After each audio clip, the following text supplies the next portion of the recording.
আসসালামু আলাইকুম রহমতুল্লাহি ওবারাকাতু। দেশ বিদেশ থেকে যারা দেখছেন সকলকে আন্তরিক শুভেচ্ছা এবং পরে যারা দেখবেন সকলকে মোবারকবাদ। আমরা এই মুহূর্তে রাসূলের শান নিয়ে আলোচনা করছি।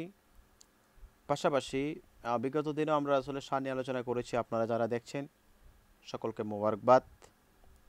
বিশেষ করে আজকে আমরা আলোচনা করব অল্পতে বরকত হওয়ার ঘটনা। আল্লাহ রাসূলকে আল্লাহ তাআলা যে সম্মান দিয়েছেন, ওরাফানা লাকা যিকরাক, সেই ইজ্জতের আলোচনা আমরা করব। কিতাবটুকুন হচ্ছে ইমাম জালালউদ্দিন সুয়ুতি, কাসাইসুল কুবরা, প্রথম খণ্ড, 205 নম্বর পৃষ্ঠা। ইসহাক ইবনে ইবনে ইসহাক ও বাইহাকি ও আলী রাদিয়াল্লাহু তাআলা আনহু থেকে বর্ণনা করেন, যে সময় নবী করিম সাল্লাল্লাহু আলাইহি ওয়াসাল্লাম এর উপর,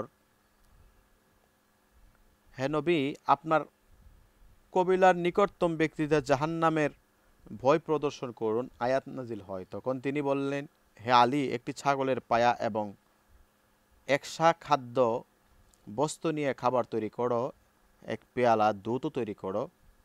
অতঃপর তিনি বনি আব্দুল মুত্তালিবের লোকদের একত্রিত করলেন। মাওলা আলী কাররামুল্লাহ ওয়াজহুল কারিম বললেন, আমি তার কথা মতো, রাসূলের কথা মতো সব কিছুই তৈরি করেছি। বনি আব্দুল মুত্তালিবের প্রায় 40 জন লোক এসেছে। তাদের মধ্যে হজরতের চাচা আবু তালেব, হামজা, হজরত আব্বাস ও আবু লাহাবও ছিল। আমি খাবারের পেয়ালা তাদের সামনে নিলাম। রাসূল প্রথমে ওই পেয়ালার থেকে লম্বা এক টুকরো গোস্ত নিয়ে দাঁত মোবারক দিয়ে চিরে পেয়ালার চতুর্দিকে ঢেলে দিলেন। অতঃপর উপস্থিত সকলকে বললেন, তোমরা বিসমিল্লাহ করে খাও। তখন সকলেই তৃপ্তি হয়ে আহার করলেন, আর আমরা শুধু পেয়ালার আঙ্গুলের ছাপ দেখতেছি মাত্র। কিন্তু সব খাবার রয়ে গেল, অথচ ক্ষুধার কসম খাবার মাত্র একজনের পরিমাণ ছিল। এরপর বললেন, হে আলী, সবাইকে দুধ পান করাও। যে পেয়ালায় দুধ ছিল আমি তা নিয়ে সকলকে দুধ পান করালাম। সবাই তৃপ্তি সহকারে খেল। ওয়াল্লাহি, আল্লাহর কসম, তোমাদের মধ্যে একজন যদি তা পান করত তবে শেষ হয়ে যেত। রাসূল বললেন, যখন তাদের সাথে কোরআন কিংবা হেদায়েত সম্পর্কে কথা বলতে চেয়েছেন, তখন আবুল আহাব সমগ্রে বলে উঠল, হে লোকেরা, তোমাদের সঙ্গী তোমাদের উপর জাদু করেছে। নাউজুবিল্লাহ। এ কথা শুনে সবাই বিচ্ছিন্ন হয়ে গেল। নবীজি তাদের সাথে আর কোনো কথা বলার সুযোগ পেলেন না। পরের দিন রাসূল সাল্লাল্লাহু আলাইহি সাল্লাম বললেন, হে আলী, গতকালকের নেই খানা পিনা তৈরি করো।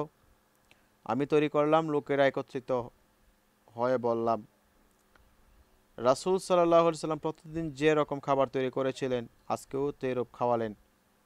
তারা সকলেই তৃপ্তি হলো। তারপর তিনি বললেন, বনি আব্দুল মুত্তালিব, আমি আরবের কোনো যুবককে জানি না যে তার সম্প্রদায়ের কাছে আমার চেয়ে উত্তম কিছু নিয়ে এসেছে। আমি তোমাদের কাছে দুনিয়া এবং আখিরাতের বিষয় নিয়ে এসেছি। উল্লেখ্য, একজনের খাবার 40 জন খেতে পারত।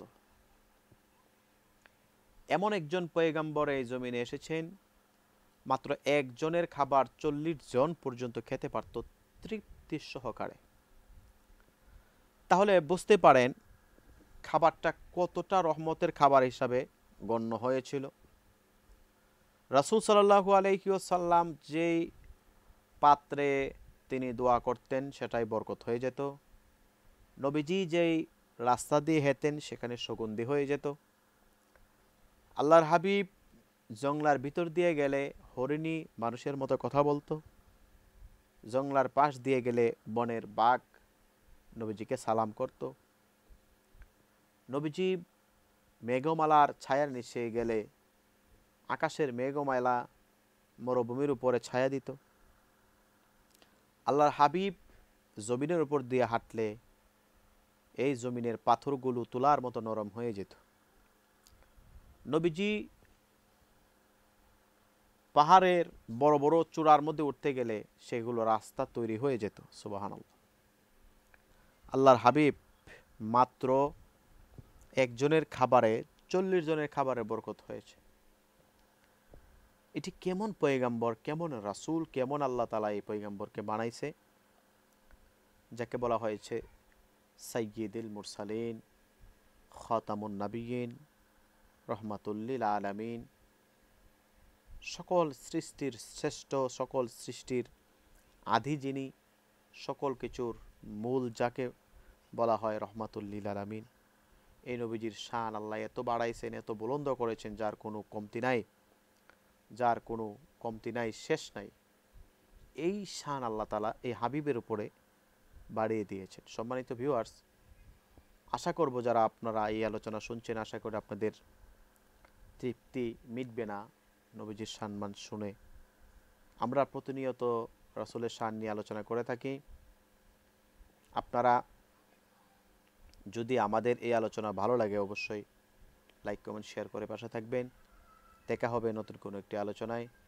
আসসালামু আলাইকুম ওয়া রাহমাতুল্লাহি ওয়া বারাকাতুহু।